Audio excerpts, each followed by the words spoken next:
Comment j'ai perdu plus de 20 millions en entrepreneuriat? Comment j'ai perdu plus de 20 millions en entrepreneuriat? Et surtout, quelles sont les leçons que j'ai apprises? Ceci pour que tu ne fasses pas les mêmes erreurs, je te prie de suivre cette vidéo jusqu'à la fin. Je te prie de suivre cette vidéo jusqu'à la fin. Like, partage, commente si tu as fait les mêmes erreurs que moi et ou bien si tu as des conseils à donner pour qu'on ne fasse pas ces mêmes erreurs, commente. Je m'appelle Maxime Didonou, je suis entrepreneur, je suis un accompagnateur en entrepreneuriat. En 2014, j'ai formalisé une entreprise, une société où nous étions dans l'accompagnement principalement, c'était ce que nous avions annoncé. Mais nous avions commencé plutôt une autre activité qui était l'activité de collecte d'épargne et d'octroi de crédit. Une activité de microfinance alors. Et nous avions très tôt commencé par avoir beaucoup de millions sous la main. Plus de 20 millions en main déjà par mois. Donc voilà un peu déjà ce que nous avions comme en cours pour cette activité. Et c'est là que les erreurs ont commencé. La première erreur, c'est que nous n'étions pas une structure formalisée, reconnue comme institution de microfinance. Nous n'avions pas l'agrément du ministère des Finances pour pouvoir faire une activité de microfinance. Ça, c'était notre première erreur. Parce que ne pas avoir l'agrément et faire une activité pareille t'expose. Lorsque tu as des difficultés, tu n'as pas suffisamment d'éléments de recours. Et ne pas avoir d'éléments de recours lorsque tu fais de la microfinance, c'est suicidaire. Ça, c'était une erreur. Maintenant, je vous dis comment est-ce que j'ai perdu 20 millions. Lorsque l'activité a pris, lorsque nous avons commencé par avoir beaucoup d'argent, j'ai recruté des jeunes qui travaillaient avec moi. Et ces jeunes allaient sur le terrain pour faire de la collecte. Et ces jeunes revenaient le soir et on faisait le point. Nous utilisions Excel pour pouvoir faire le travail. Et n'ayant pas une grande expérience, parce que je l'ai dit également, deuxième erreur, je n'avais pas d'expérience réelle dans la microfinance, surtout dans une activité de collecte d'épargne et d'octroi de crédit. Les seules expériences que j'avais avec les institutions de microfinance, c'était beaucoup plus que j'étais client d'institutions de microfinance où je faisais des emprunts et que je remboursais tout simplement. Donc voilà l'expérience que j'avais. Partant de mon diplôme en finance, DSS en contrôle de gestion et finance d'entreprise, je pensais que j'avais suffisamment d'atouts pour pouvoir gérer une activité pareille. Donc, la deuxième erreur, c'est que j'avais entamé une activité sans avoir réellement une expérience dans le domaine. N'entamez jamais une activité sans avoir d'expérience dans le domaine. Ou bien sans avoir les moyens de vous fournir l'expérience requise dans le domaine.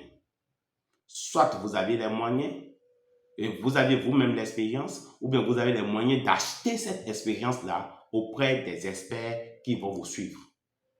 Sans ça, c'est que vous allez faire une erreur grave. La troisième grande erreur que j'ai faite, c'est une erreur de confiance. Oui, j'avais une confiance aveugle en ces jeunes avec qui je travaillais. Et ces jeunes ont fait de l'activité leur héritage. Comme c'est une activité de collecte d'épargne, ils y allaient et chacun allait à sa manière. Oui, ils ont pris l'argent, ils prenaient de l'argent sur le terrain qu'ils ne déclaraient pas et que les clients venant au siège avec leur carnet, nous payons sans vraiment avoir un suivi comme cela se doit. Et oui, et c'est la plus grande erreur que j'ai faite sur les trois.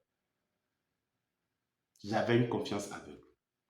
Et le flux apparent de l'argent qui venait, qui ressortait, faisait croire qu'on n'avait pas de problème.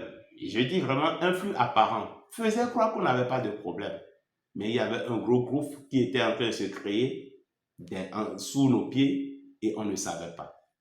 On était là jusqu'en 2017 où nous devions rembourser un gros client qui avait près de 9 millions avec nous et nous étions incapables de mobiliser même 1 million pour ce client-là.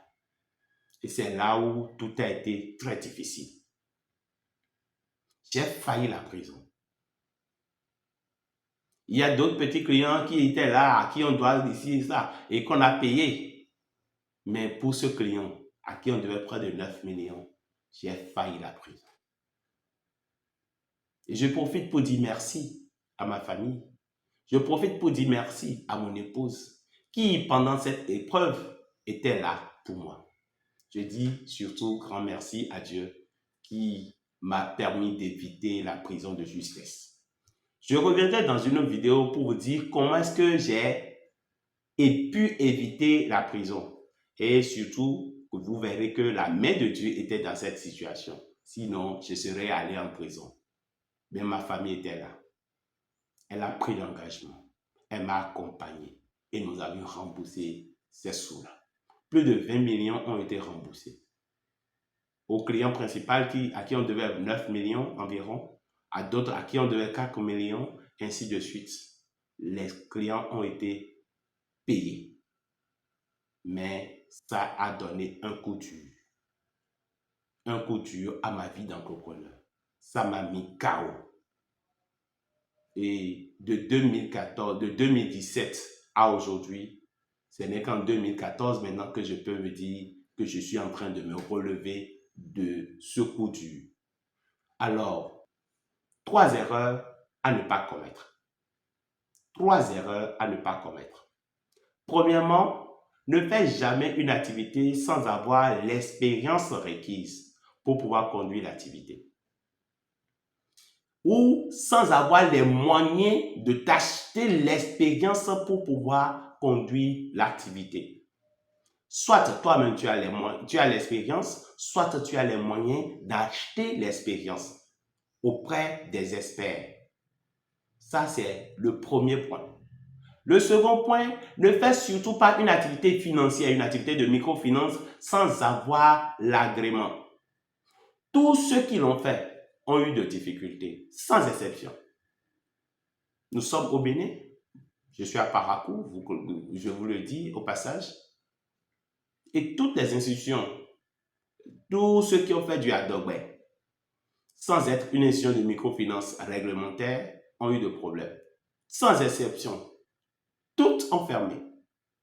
Donc, il ne faut jamais toucher à une activité de microfinance sans avoir l'agrément. Ça te protège, cher entrepreneur. Ça te permet d'être à l'abri. Parce que le respect des mesures prudentielles, déjà seulement suffit déjà pour que tu ne fasses pas des erreurs que quelqu'un qui est seul à penser et qu'il a l'argent alors que c'est l'argent des autres. Donc, deuxième erreur à ne pas commettre, ne fais jamais une activité de microfinance sans avoir l'agrément. Troisième erreur, ne fais pas de confiance. Une confiance aveugle va t'achever. Oui, une confiance aveugle va t'achever. Et la quatrième erreur que j'ai eu à faire, c'est quand je me suis mis dans l'idée de changer le système.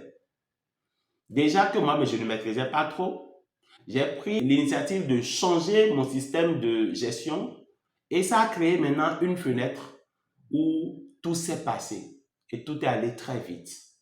Avant qu'on ne se rende compte, c'est que nous sommes déjà à plus de 20 millions de dettes. À plus de 20 millions de dettes. Je t'en prie, entrepreneur, ne commets pas ces erreurs. Je résume. Ne commence jamais une activité de microfinance sans avoir l'agrément.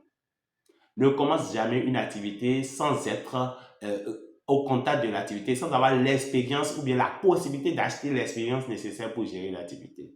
Ne fais pas confiance à ceux qui travaillent avec toi. Ils viennent juste pour pouvoir remplir leurs poches. Ils viennent juste pour avoir de l'argent. Donc ça dépend de toi. Ne fais pas de confiance. Ils vont te voler. Et la quatrième chose, ne change pas lorsque tu ne maîtrises pas ce qui se passe. Merci. Dans une prochaine vidéo, je vous dirai comment j'ai évité la prison. Et surtout, quel a été l'apport de ma famille et de mon épouse dans cette épreuve. Merci. Suivez-moi très prochainement.